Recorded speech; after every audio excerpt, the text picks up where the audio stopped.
ये है talks news network और आप देख रहे हैं पॉलिटॉक्स, राजनीति का कच्चा चिट्ठा। बल्लभनगर और दरियाबंद उपचुनाव में मिली जीत के बाद कांग्रेस में जहां धनतेरस से पहले ही दिवाली बना दी है, वहीं भाजपा के मुख्यालय खाली पड़ा दिखाई दिया। जीत से उत्साहित राजस्थान प्रदेश कांग्रेस अध्यक्ष गोविंद सिंह डोटासरा ने कहा है कि राज्य सरकार अच्छा काम कर रही है और 2023 के आगामी विधानसभा चुनाव में भारी बहुमत के साथ दोबारा कांग्रेस पार्टी की सरकार राजस्थान में बनेगी। डोटासरा ने कहा कि कांग्रेस के पूर्व राष्ट्रीय अध्यक्ष राहुल गांधी ने जिस तरह मोदी सरकार को एक्सपोज किया है, उससे पार्टी को बहुत मदद मिली है।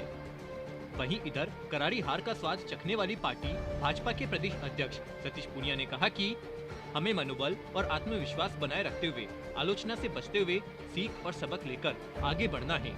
हम सब सत्ता में थे तब भी हम उपचुनावों में पराजय से सबक लेकर आगे बढ़े हैं।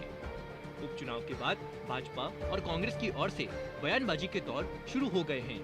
जीत से उत्साहित पीसीसी चीफ गोविंद सिंह डोटासरा ने प्रेस वार्ता में कहा कि मैं समझता हूं कि कांग्रेस पार्टी के कार्यकर्ताओं की मेहनत की जीत, हमारे राजस्थान की सरकार मुखिया अशोक गहलोत जी के नेतृत्व में जो गुड गवर्नेंस हो रही है उसकी जीत, और हमारे नेता राहुल गांधी जी जिस प्रकार से केंद्र की सरकार, मोदी जी की सरकार जो विफल रही है, चाहे महंगाई का मुद्दा हो, चाहे बेरोजगारी का मुद्दा हो, चाहे दूसरे मुद्दे हो, उनके ऊपर उन्होंने जो एक्सपोज इस मोदी सरकार को पूरे देश में किया है, उससे राजस्थान में महंगाई के मुद्दे को, बेरोजगारी के मुद्दे को लोगों ने इस बात को समझा है और उससे प्रभावित होकर के ऐतिहासिक जीत राजस्थान में दोनों उपचुनाव में कांग्रेस पार्टी को दिलाई है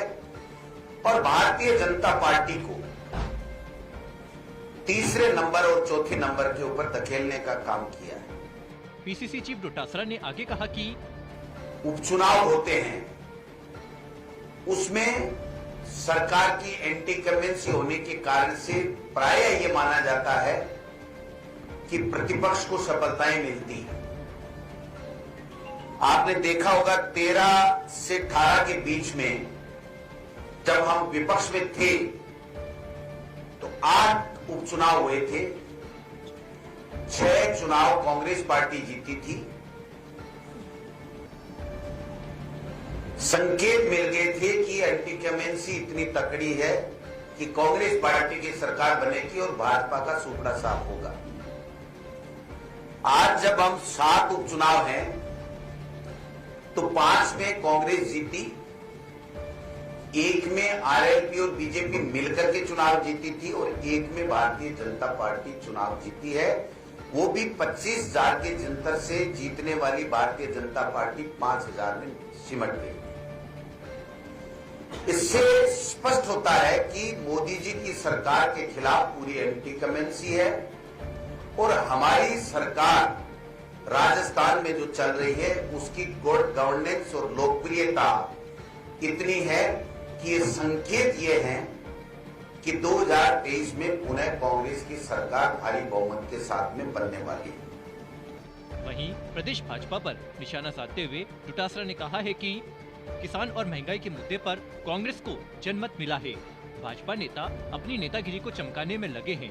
भाजपा प्रदेश अध्यक्ष ने माना तो तत्कालीन मुद्दों पर हारे हैं, लेकिन मैं कहूंगा कि भाजपा में गुटबाजी भारी है। वहीं प्रदेश भाजपा अध्यक्ष सतीश पूनिया ने हार को स्वीकार करते हुए कहा है कि यह पराजय स्वाभाविक है, परिस्थिति जन्य है और स्थानीय समीकरण तथा मुद्दों पर निर्भर थी। हमें मनोबल और आत्मविश्वास बनाए रखते हुए आलोचना से बचते हुए सीख और सबक लेकर आगे बढ़ना है। जब हम सत्ता में थे तब भी हम उपचुनावों में पराजय से सबक लेकर आगे बढ़े हैं। हार के इस बयान को लेकर सियासी गलियारों में चर्चा है कि पूनिया भाजपा की सरकार में हार का जिक्र कर रहे हैं। वसुंधरा राजे की सरकार में भाजपा ने लोकसभा सीट अजमेर और अलवर और विधानसभा सीट मांडलगढ़ उपचुनाव में हार का मुंह देखा था। उस जमाने में एक साथ 17 विधानसभा सीटों पर भाजपा को हार मिली थी। क्या पूनिया अब हार के बावजूद इशारों में मैडम राजे पर निशाना तो नहीं साध रहे हैं? साथ ही पूनिया ने कार्यकर्ताओं का मनोबल बढ़ाने के लिए ट्वीट किया और कहा कि क्या हार में क्या जीत है। किंचित नहीं भयभीत में संघर्ष पथ पर जो मिले यह भी सही वह भी सही। भाजपा के कार्यकर्ताओं का आभार और जनता का धन्यवाद। पॉलिटॉक्स ब्यूरो जयपुर। ये है टॉक्स न्यूज नेटवर्क और आप देख रहे हैं पॉलिटॉक्स, राजनीति का कच्चा चिट्ठा।